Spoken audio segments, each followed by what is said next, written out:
Welcome to the Leadership Exchange, and today I am joined by Kim Morrish. Welcome, Kim. Thank you, Maggie. Good to see you. It's great to see you too. Let me introduce Kim. Kim and I have known each other for a little over 10 years now, and Kim and her husband back in 2004 bought Ground Control. Ground Control is an organisation that is rooted in grounds maintenance, but does so much more, as she will bring to life during this conversation today. And she and her husband, as co-founders, bought from the original founder and then built the company since 2004 with 4 other directors who, in truly backing themselves, remortgaged their homes to raise the finances for the deal and have taken it forward since then. Kim and I first met one another, in fact, at a wedding, and as you do. And since that time, it's been a joy to work alongside Ground Control when needed, initially actually to set out the plans for your growth. So we're going to be hearing from Kim today around what that's meant, and particularly what that's meant in this last year, when she in fact has led a massive innovation in founding the Evergreen Venture Fund for the organisation, which is absolutely in line with their core guiding principles about caring for the environment. So, Kim, an extraordinary year for every business. Every business has been managing through the crisis, through pulling back on costs, through massive furloughing, through reinvention, through huge questions about will we survive. And here you are in Ground Control, creating a whole new organization in true Ground Control, in true entrepreneurial style, as is your DNA. So tell me, just share with us a little bit more about what inspired the Evergreen Fund at this particular moment in time. Why now? Well, the Evergreen Fund, the idea of it has been alive and kicking for years and years. And Simon and I have both been doing impact investing outside of the business. So profits that we were personally making, our remuneration we were taking, and we were investing in things that we cared about on social impact. A lot of that went into green energy, electric vehicle charging, things to support education, mental health, economic mobility, but it was always completely and utterly outside of Ground Control as personal investments. And what was wonderful in doing that is that often, especially with my investments, I was bringing businesses into Ground Control to learn about our systems, how we're monitoring, scheduling visits and monitoring excellence and customer service and onboarding, recruitment, all sorts of things. And so over the years, it was clear the people in Ground Control cared so much about the things that were happening outside on the social impact front. And Simon also had a dream to do, start doing tree planting, but on a large scale. And the business plants hundreds of thousands of trees a year that we're paid to do with our customers. But we wanted to think about planting trees for nature, not only for carbon capture, but for creating spaces for biodiversity. We put a proposal to the board to create a fund with 5% of our annual profits over 5 years to invest in green ventures and tree planting. It was unanimously supported. And we told our business at our Christmas conference that we had plans to do this and a big commitment. And so at the beginning of the year, we were getting everything ready to, it was a startup within Ground Control, it's a wholly owned subsidiary. And that's when COVID hit. Now, luckily, our business had 2 things working for it. One is that we work outside. We maintain 45,000 sites all over the UK for commercial customers. And all of that work is carried out outside, so it can be done safely even during a pandemic. And the second thing working in our favor is that we are very reliant on technology, and the majority of our professional workforce has always worked away from an office.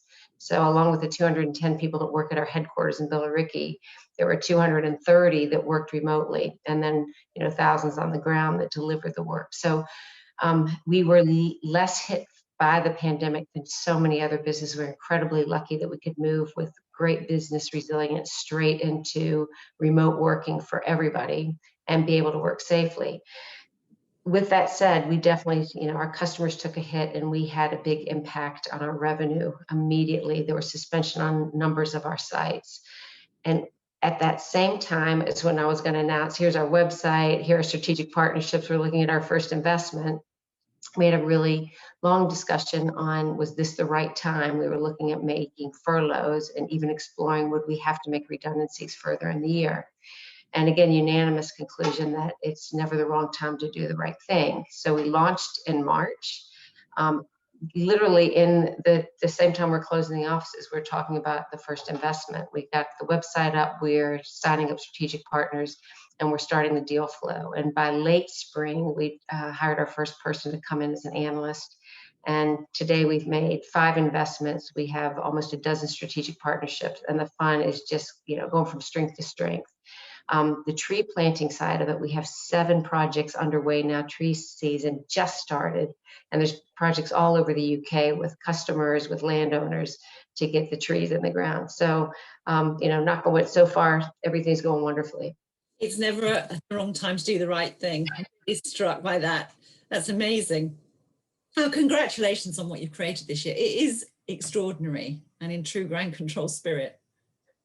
What's have been your team's response to that, investing and creating? With heightened sensitivity around how much this has impacted our people, and even where every job has been maintained and we had people on furlough, they almost all came back off furlough unless they were vulnerable. So the furlough may be used here and there where we have in response to customer cuts on our services.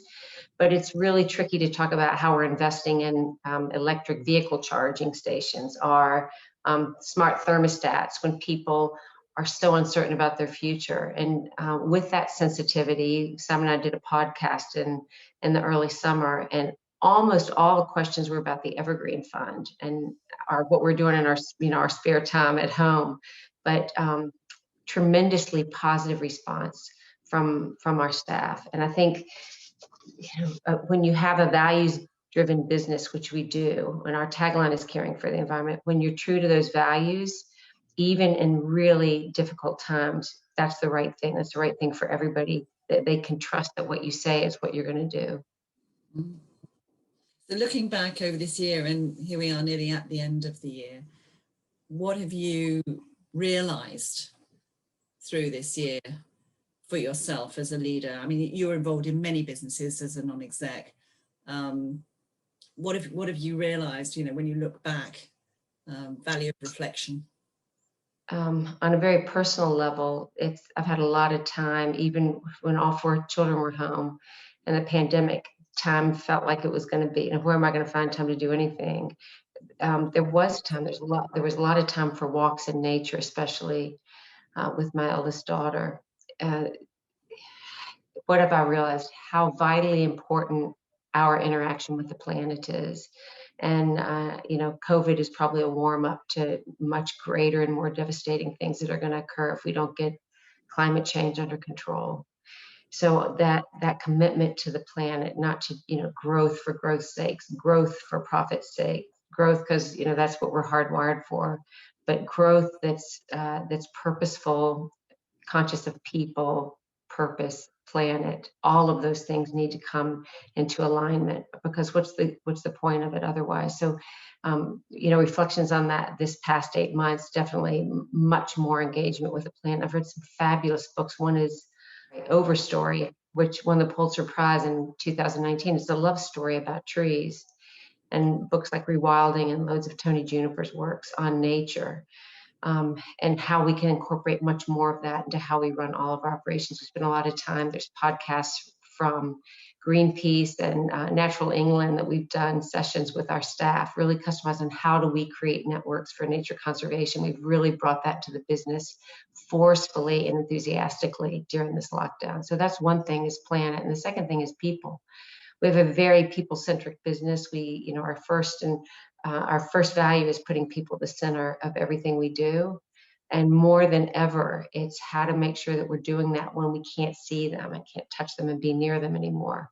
and how vital anything that we do that's successful is on how they feel about the work that we're doing, that we're taking good care of them. So those are the two things, people and planet. Mm, mm.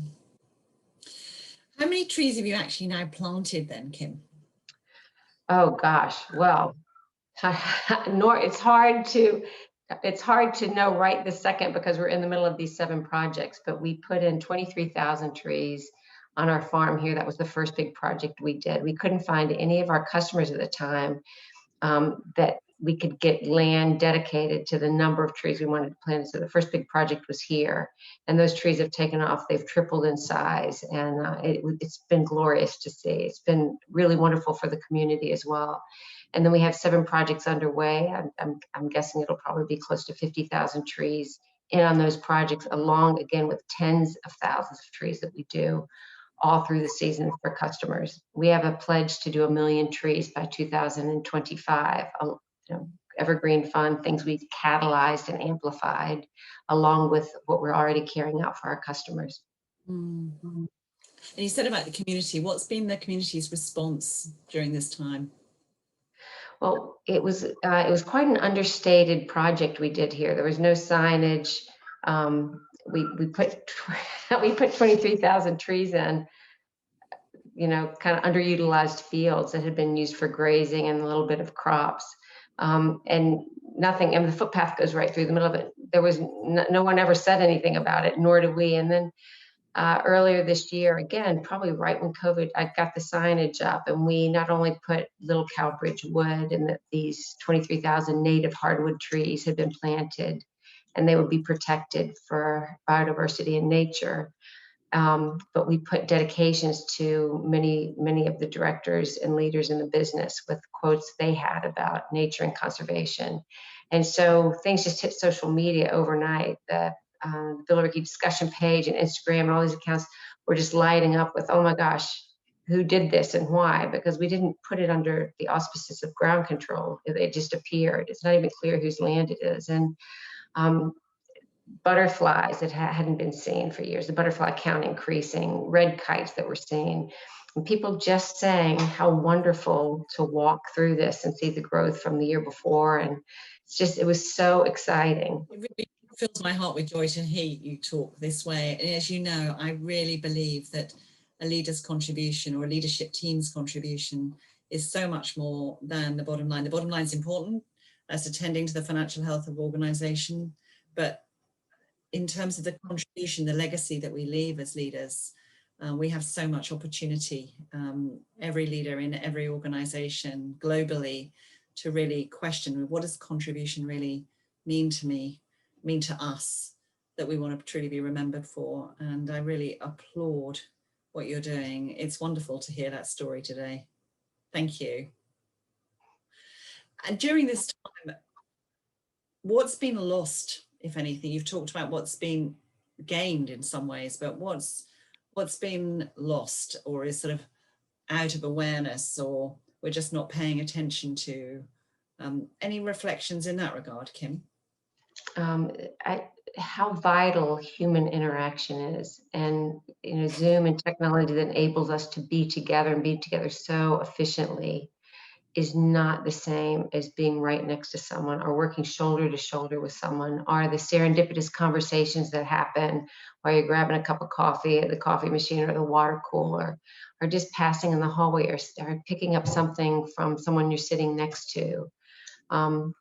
When you have a scheduled Zoom meeting, there's no chit chat at the beginning of it. There's no catching up on a very personal level, what's happening with your son, or how was the trip here or there? That doesn't occur in the same way. And it's really hard to measure how someone is truly doing in a video call. And I desperately miss that. And I don't think that's unusual. I think everyone is missing that human interaction, and it's profound, sincere human interaction. So business is efficient. It's maybe even more efficient being run remotely. At least our business has been remarkable to me how smoothly things have gone with the reliance on technology.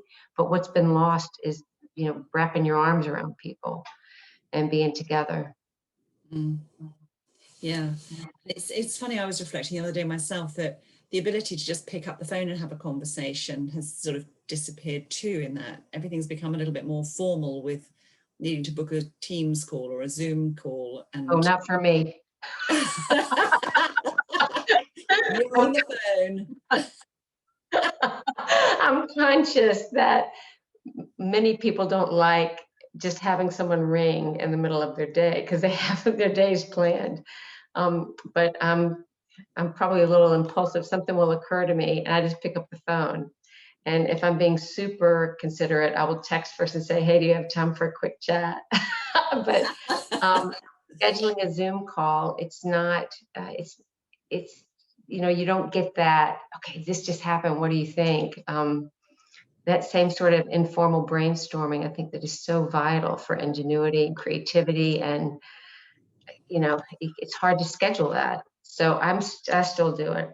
Probably people complain about me. I don't know. Keep Too doing polite. it, Kim.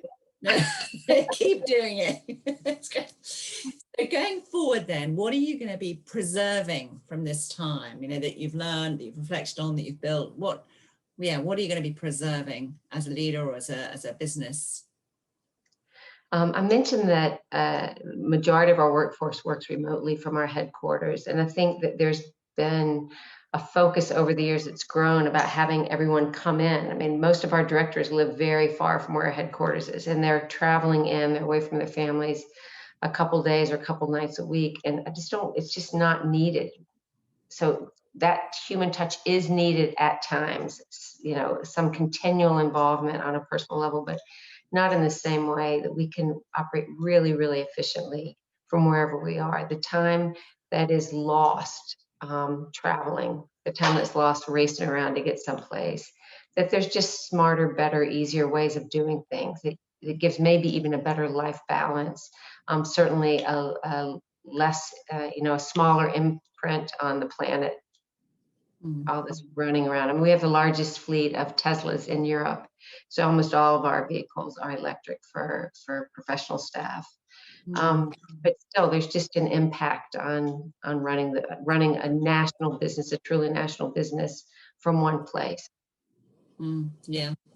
And in terms of your leadership, I mean, you're involved not just in ground control, but in several other organisations, in Mustard Seed, in school spaces as non-exec. How has this time shaped your leadership for the future? So I've really missed seeing those businesses. I've really missed seeing the founders, and we're in constant communication. But again, I go back to, these are startups. They're new. Things are evolving much more quickly. Ground Control was founded in 1973. So much is business as usual. There's great innovations, but it's business as usual. But when you're a startup, things can change on a dime, especially during a pandemic. So that ability to be together, where you're brainstorming together, an informal Zoom call doesn't provide the same type thing. What I've also learned from them is that their businesses are a lot more flexible than large businesses. They've been able to pivot incredibly quickly. They've been able to shave costs so much faster than normal businesses. A couple of them don't even have offices. They've been able to, the school space in particular, they have a tiny office. Most of their workers work remotely, and they've been able to grow revenues to £2 million without having the type of infrastructure that, for my age, I think, oh, you should have this and this and this. They've been tremendously successful without that. And the same with Mustard Seed. They shut their London office straight away. So how have I led in those? I've probably learned a lot from the way they've been able to manage. How the Mustard Seed investees, a lot of them are based on businesses that you think a pandemic could shut them overnight, and it has not. So there's just tremendous resilience, and it's been a privilege to see that ingenuity and flexibility and creativity. But I think your question was, how am I leading? I think staying in touch, Right. saying I'm here to help, right? I'm here to do anything that I can to support. And if you were advising yourself now, looking back, now all you know, back to 2004 when you and Simon bought the business from the original founder and joined together with your colleagues who then led the business forward to be the success that it is today. What advice would you give yourself as a leader looking back over that time, knowing all you know now? It's a great question. We've always been a values-driven business, and the things Simon and I passionately cared about, we incorporated into the business when we acquired it. And the other directors were completely aligned on it. So every employee is a shareholder, for example. Our commitment to green, that we are always moving towards electric vehicles. We're now moving to all electric tools. Our green energy, our head office has been supplied by green energy for 7 years. So those types of values, and how strong we built the culture was always there. Looking back, I would make it even more. It would just be more amplified. We had a lot of debt on the business. We were worried about customer concentration. And so we didn't go in as hard as we do now on things that cost money. So I would just have, brought it forward a little bit. Something like the Evergreen Fund. It's so exciting. It's so wonderful how we could have even done that earlier. Mm-hmm. So I'm ignoring the millions of mistakes I've made, but and there's countless, but I don't think we've made mistakes around values, which are the things to me that are most important in business. Kim, thank you so much for joining me today. It's been a joy to have you in the Leadership Exchange and sharing the wisdom and experience from this year. Thank you very much. For those of you that are listening, there are other leaders that are going to be speaking to me to share their wisdom, their experiences. And if you'd like to be part of the Leadership Exchange, drop me a note in the comments below and I'll be in touch. But for today, Kim, thank you so much for sharing everything that you have, and look forward to hearing how Evergreen just goes from strength to strength. It's a great pleasure. Thank you. Thanks, Maggie.